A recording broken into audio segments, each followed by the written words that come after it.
Beverages with Brad. You've made it. It only took you 30 years of comedy to finally get on. That's big. This is big, and I had to get up early for my nap, Brad, for this. I want you to know. Wow. My afternoon nap is very crucial in the comedy business. I'm so honored. What made you decide, all right, yeah, you know what I want to do? I want to do stand-up comedy. To be honest with you, the first time I ever did comedy, I was in rehab. I was in Edge Hill, Newport, which was an alcohol rehab. They put together a talent show.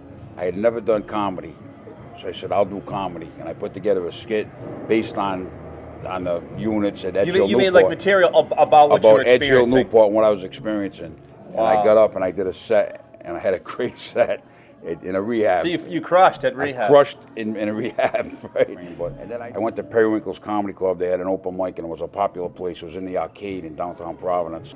And I got up, and the first time I got up, I did really well. I was I had a great set. Two good stunts? Yeah. Wow. I had a great set, and then I went back 2 more times and bombed horribly. So I was like... Was it a huge, comedy's easy. Yeah. I'm killing it. And That's then what I thought. reality hit. Reality hit, and I said, you know what? This is tough, and I stopped. And nobody kind of took me under their wing, and I stopped for 8 years. My biggest regret in comedy in the 80s was the boom.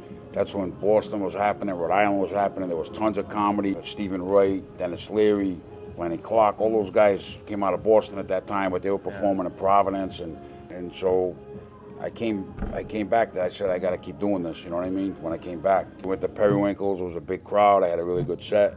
This guy booked me to host a show at the Bond View in Narragansett. I did the same set I did at Periwinkle's, and people looked at me for 10 minutes and bombed again.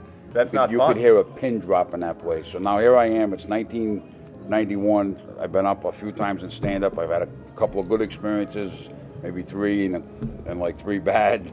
It was the funniest comic in Rhode Island, and I came in second. And I'd only been doing comedy, a couple of months. So things started happening for me. I could feel that I, could make people laugh. But I had a lot of ups and downs. But this time I didn't quit. I think that's the biggest thing I can tell any new comic, no matter how bad your set is or how many ups and downs you have, is to stick with it, because I regret those 8 years I lost. Not saying I would have made it big or nothing, but those are the boom years, big years, and I lost those 8 years. I mean, I've been doing it 25 years now, but I would have loved to have those 8 years back.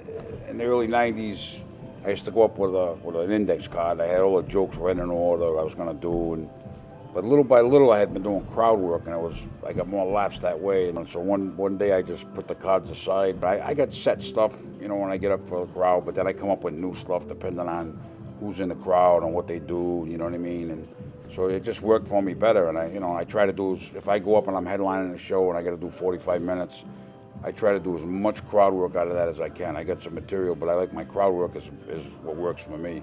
I think it's good to have some good nervous energy, because if you weren't nervous at all, I think nervous energy, you feed off that when you get up there, and it helps your set. You know who else said that? Who's that? Rocky Balboa. But it's important to do any gig you can get.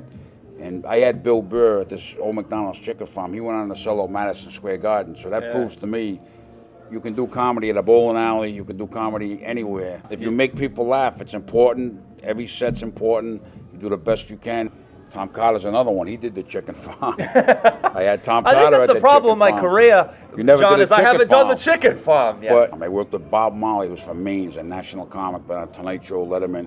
I had him down off Elmwood Avenue here in Cranston at the Portuguese Club. And that's why, people say, I've been doing comedy 25 years, why do you bother running open mics?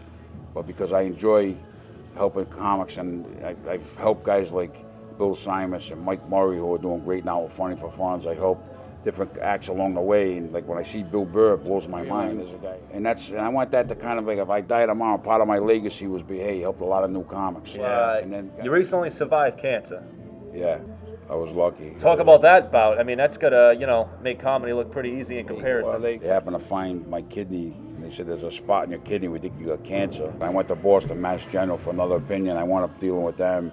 And they did what's called an ablation. It's a treatment, and it cured the cancer. I go every few months. They do a CAT scan. I just went recently, and it's gone.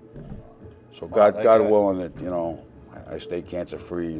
God willing. Cancer kind of puts everything in perspective. Yeah, things you can't take things. That's like I say, the political thing in Rhode Island, in the comedy, and who's doesn't get along with who. I don't let the stuff bother me like I used to. I just let it go. Getting older now, but my goal is just to keep doing it as long as I can. You know what? I'm happy with what I've done. You know what I mean? Like I had some thrills. I was voted funniest comic in the Providence Phoenix one year, and I was inducted into Rhode Island Comedy Hall of Fame, which to me is cool. That is one thing I like to be remembered for. Wow, that guy had a drive for the comedy, and a passion for comedy, a drive for it. I feel like I got a really intense drive. That I think to be successful, you got to have that drive.